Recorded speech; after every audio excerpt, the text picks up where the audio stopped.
मोहनदास बौद्ध, जिला प्रभारी चांदनी चौक। जी, क्या कहेंगे डॉक्टर रितु सिंह के आंदोलन में समर्थन में? जी बहुत बहुत धन्यवाद। पहले तो मैं आपका जय भीम संसार चैनल को बहुत बहुत धन्यवाद देता हूं कि आप मेरे से इंट्रोडक्शन ले रहे हैं।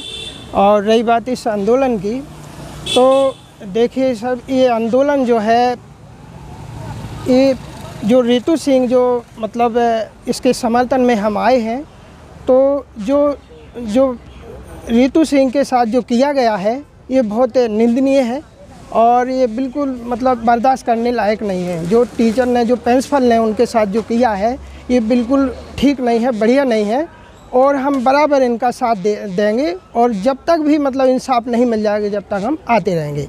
रही बात ये है, एक ये आंदोलन की आम बात नहीं है, आंदोलन ये होते रहे हैं और ये होता ही रहेगा। इंसाफ की हमें गुहार लगाना पड़ेगी और लगाते ही रहना पड़ेगा। क्यों कि मैं ये एक बात कहता हूँ कि मानवर कांसीराम जी ने कहा था कि तुम्हारा बलात्कार होगा, तुम्हारा कत्ल होगा, तुम्हारा मर्डर होगा, मारे जाओगे, काटे जाओगे, ठोके जाओगे, पीटे जाओगे, सब कुछ तुम्हारे साथ होगा। तुम आंदोलन करोगे, तुम रोड पे आओगे और इतना नहीं चक्का जाम करोगे और जब चक्का जाम कर दोगे तो वो तुम्हारी बात मान लेंगे। लेकिन अब सवाल ये है कि मतलब हमारे ऊपर अत्याचार होता ही क्यों है? वो इसलिए होता है कि जब तक हम शासन सत्ता में नहीं है इसलिए हमारे ऊपर अत्याचार होते हैं और होते ही रहेंगे। रही बात ये है कि अब हम कैसे सत्ता में आएँ। इस समय वो चल रहा है इस भारत देश के अंदर कि जितनी भी हमारी पार्टियां हैं, 3000 संगठन है, 3000 जो पार्टी संगठन, जो कोई संगठन चला रहा है, कोई पार्टी चला रहे हैं, छोटे छोटे सब अपने अपने मतलब संगठन के राष्ट्रीय अध्यक्ष बने बैठे हैं, सब अपने अपने लम्बादारी झेल रहे हैं।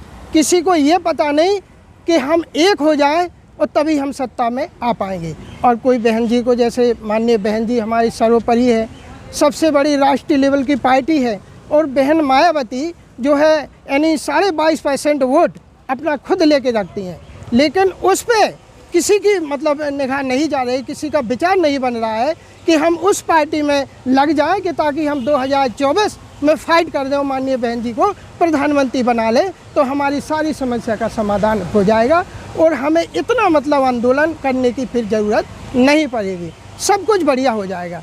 तो मैं उन जो छोटे छोटे दल जो चला रहे हैं, मैं इस आपके चैनल के माध्यम से उनको थोड़ा सा एक इशारा देना चाहता हूँ कि देखिए जी, आप मतलब जितने भी संगठन चला रहे हैं, क्या आपने कभी कोई एक विधायक जितवा लिया है? नहीं। किसी का एक स्टेट से दोबारा दूसरे स्टेट में किसी का कोई जनाधार नहीं है, लेकिन फिर भी वो अपने आप को बिल्कुल लम्बादारी में लगे हुए हैं, अकड़ में लगे हुए हैं। और ऐसा अगर हुआ ना तो फिर होता रहेगा, तो मुश्किल है कि हम 2024 फाइट कर लें। बहन जी ने 2 संगठन बने अपने, जो है क्या नाम, महा संगठन एक बना एनडीए के नाम से, एक एनडीए है ही है, एक इंडिया के नाम से बना। बहन जी ना तो खुल के उस मंचों पे आई, ना उनका समर्थन, अलग बात है। दूसरी बात, बहन जी ने कह दिया है कि जो चाहे इंडिया गठबंधन हो चाहे इंडिया गठबंधन हो, ये दोनों से विचारधारा हमारी नहीं मिलती है। हमारी विचारधारा अम्बेडकर विचारधारा, बाबा साहेब विचारधारा, संविधान को मानने वाली हमारी विचारधारा है बहुजन समाज पार्टी की। हम इनसे तालमेल हमारा खाएगा नहीं, हम अलग तीसरे मोर्चे पे चुनाव लड़ेंगे।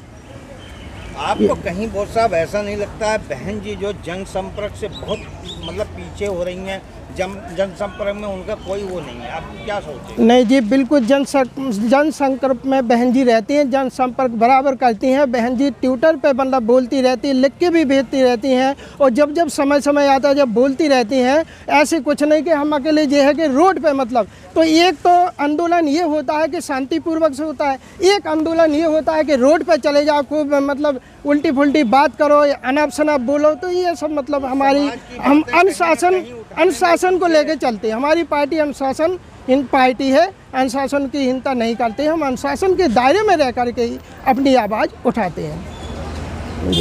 डॉक्टर रितु सिंह एक अकेली नहीं है, बहुजन बेटियों पे अत्याचार जुल्म लगातार बढ़ते जा रहे हैं, होते जा रहे हैं। बहुत मुश्किल से कोई बच्ची यहाँ तक पहुँच पाती है, एक बेटी पहुँची भी तो उसको स्थगित कर दिया ताकि हजारों बच्चों में दहशत बढ़ जाए और वो यहाँ तक पहुँचने की हिम्मत ना जुटा सके। जी जी जी जी। क्या कहेंगे?